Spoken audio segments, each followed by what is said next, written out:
There we go.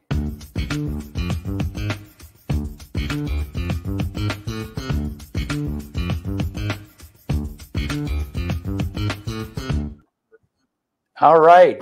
How are you doing, Shawna? I'm well. How are you? I'm good. Good. Yeah, thanks for jumping in with us this morning. And I know you love this.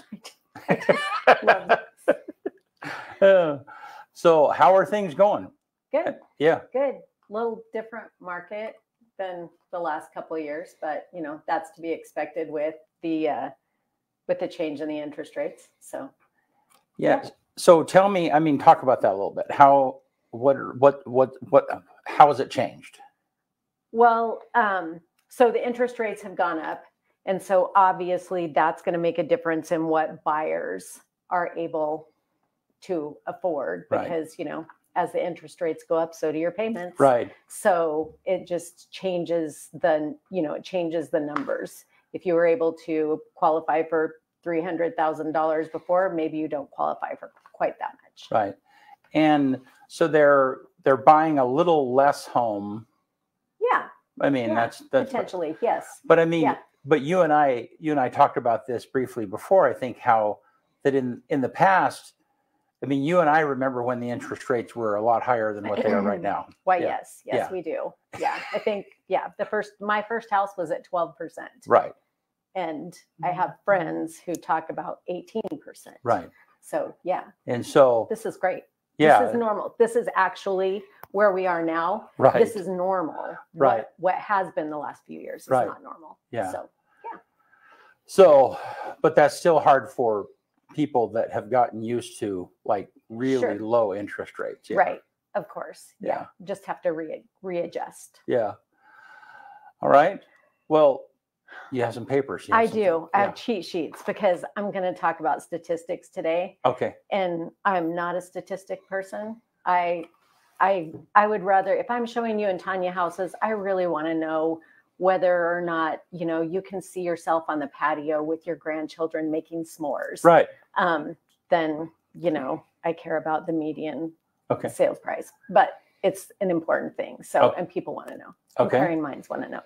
But because I'm not a statistical person, I have just a little trivia here. Okay. All right. Good. So I'm going to ask you a couple of questions. All right. So currently in today's market, would a buyer rather have a garage or outdoor living area, do you think? Probably an outdoor living area. No, a garage. Really? Yeah, that surprised me too. 24% garage, 20% outdoor living area. Wow. Yeah. So do they want garages for cars or for storing stuff? I don't know. Probably storing stuff. Because that's it's got to be storage. Because nobody uses their garage. I can tell you that my entire life I've used a garage as a storage area until I married Tanya. Oh. Yeah. Tanya, she came from a family that garages are for cars. Yeah. My car doesn't care if it's in the garage or not. I care if I'm out in the outdoor living area. Yeah. So updated kitchen or an updated bathroom? Kitchen. Yeah. Yeah. Okay, here's one for you. Mother-in-law suite or a home office? Office. Home office, yeah. No, a mother-in-law suite. Really? What? Yeah. I know, right? I don't know. Yeah. Who wants their mother-in-law living with them? Apparently they're planning on it. Well, maybe they are because maybe they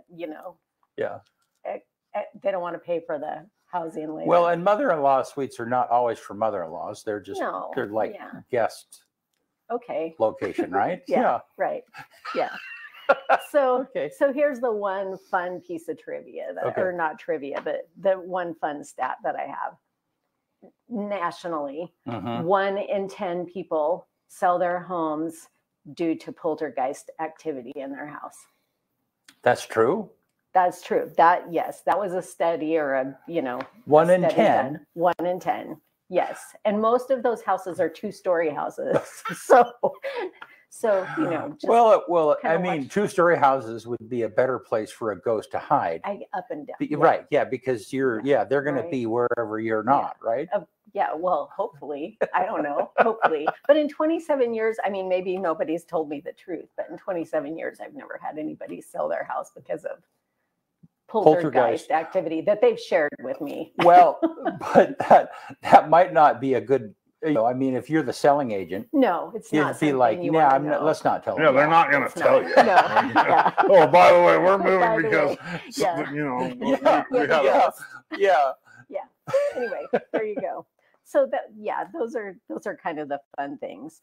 But we are seeing some changes because of the interest rates.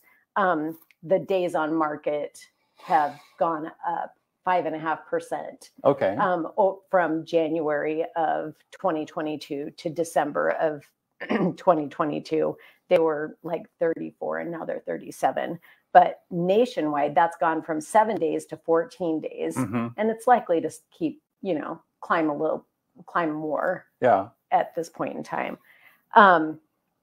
We are seeing some houses that are sitting on the market a little bit longer because the sellers are still adjusting, just like the buyers are, to the houses, to the changing price or the need for that to bring in your buyer. So the houses are still priced a little bit above maybe some what the buyers are able to do now. Mm-hmm. So in January of 2022, we had less than a month's worth of inventory on the market. So if we sold every house that was on the market, it would have taken less than a month. Now that's up to nearly 3 months. Okay. So we're seeing that change. We're seeing that change a little bit. But the sales prices did still go up 5.5%, which is about what the average is. I mean, year over year historically. So we're not seeing big changes there. And the average list price to sales price was 98%. So, I mean, we still have a good market. We still have a really good market, just a little bit of change. Here's kind of a wild question. How does our market compare to like Boise or some other I was just in Boise the other day and somebody was saying, or that Boise area, Boise, Nampa, and it's just like crazy. I mean, somebody who sold their home and now they've moved back to, and they're trying to get a home and it's out of the,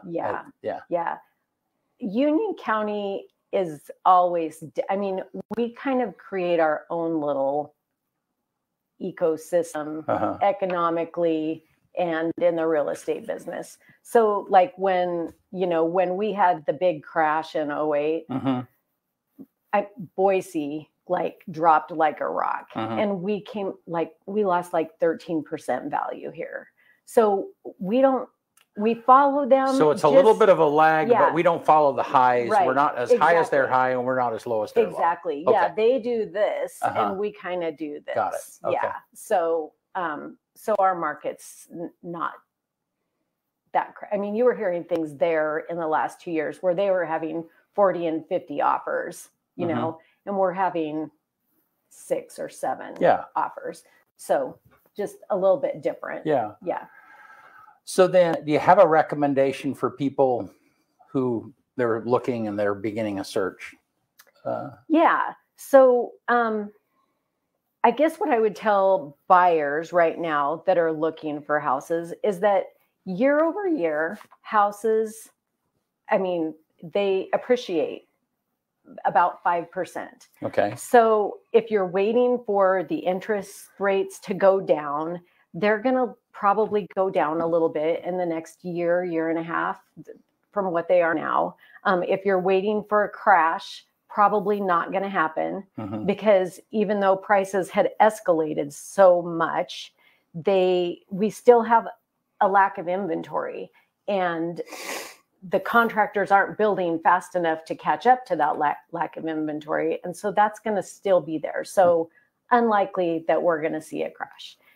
And kind of I guess I can give you an example. So if you're a buyer and you decide right now that you see this house and you are like, this could be my forever home, and it's $300,000, but you're like, I'm going to wait for the interest rates to go down, or I'm going to wait for the market to fall. And you wait a year. In a year, that house is going to be $315,000 for that 5%, right? And in 5 years, it's going to be $382,000+. And had you bought that house, you would experience that. That investment would be going to you, not somebody else. Plus, you're missing out on the tax benefits of being a homeowner. Right. And so, you know, the interest rates are higher. That's very true. But one of the things that we always think about is an interest rate can be temporary. Right. A house isn't. So you marry the house and you date the rate, right? So you can go ahead and buy the house, and if the interest rates come down, refinance. Right. It's that simple. Did you you just said like the house is your wife and the rate is your side chick? different. I don't think that's quite what you said. You marry the house and you date the rate. Yeah. No, not the side chick. We'll not go there. Oh my goodness. Yeah. So anyway, thank you. You never know for sure where it's going to go. Yeah. That's right. Obviously. This right here will be on the highlight reel at the end of the year. Okay. There you go. In real estate. Yeah. So I mean, those things can be temporary, and you can, if the market rates do come down, you can make that change. Okay. Yeah. So given the high interest rates, you know, or the current interest rate, they're not high, they're just normal, but they're high compared to where they might have been. Right. Yeah. A year ago. Yeah. I mean, so do you have some advice other than, I mean, I don't know. Yeah. Other than marrying the house. Yeah. No, I would just say find, so lots of times people don't think of real estate people or lenders as part of their investment team. Right. You know, they think of their investment guru for their IRA as their investment team, but really they should be thinking about their realtor or their lender in the same way, because for most of us, buying a house is going to be the biggest investment we ever make, right? So I would tell people to find a realtor and a lender that they trust to be part of their investment team, because right now it's really important to get good advice and to know where things are with the market changing a little bit because of those higher interest rates. There was something else I was going to say, but now Doxy's got me all, I'm like, what? I'm so confused. I wasn't trying to fluster you. It's all right. No, but, you know, getting yourself pre-approved, knowing where you're at, knowing where you're comfortable with your payments, so that when you do find that house that you could be your forever home, that you're ready to go. So then if someone is like, okay, we want to buy a house at some point, maybe in the next year or whatever it might be, then establishing a relationship, not only with a realtor, but also with a lender. Absolutely. Yeah. Way ahead of time. So that you're kind of looking at the financial situation. This is the kind of house we can afford. Right. Your realtor knows the kind of house we're looking for, and so on and so forth. Right. Yeah. And there are things with both of those two people that you're looking for. One, your lender can sometimes, if you get your ducks lined up with them ahead of time, they can give you some tips and tricks and hints about how you can make everything better over the next year, because the better your credit score, the better your interest rate, right? And so they can help you create a plan to move forward and have better options when you're ready to buy a house, right? Yeah. And your real estate agent, you want to make sure that you have somebody that's got experience and somebody that's got education and all of those, I always call them the EIEIOs, but those credentials behind their names, because that means that they're educated. Right. It means that they've studied. They've studied, and they've gone and done the classwork, and are doing their best to be good for you. So, and another off-topic question a little bit, but so they're building a big housing thing out by the Coca-Cola plant, okay, and I think it's 100 units, you know, and I think it's part of it's low income, and I don't know how is that going to affect or help the housing market? Do you have any idea? And yeah, I don't think it's really going to affect the housing market a lot, as far as buying a house. As far as buying a house, okay. And as far as rentals, right now it's so hard to find a rental for someone. It's so hard. And so it'll just make it a little bit easier for people. They'll have, you know, a little bit more of an option. But I mean, just like we don't have enough inventory to sell, we don't have enough rental inventory. Yeah. And so that's gonna, you know, that will help those people who, you know, that have no choice but to rent. So if you were giving advice to a builder and they were asking like, okay, we need more homes in this price range, I mean, you know, what is that? What's that price range that you would say that, you know, the most often people are coming to you and that's the home they're looking? Sure. I would say obviously the lower the better, because, you know, that helps those first time home buyers. But I mean, we have a pretty strong market up to 375 at least. Okay. And so strong market meaning a lot of need. Buyers. Okay. Yes. Okay. So yeah, that, you know, up to that price range. Right. But just your average family home. Right. Right. Okay.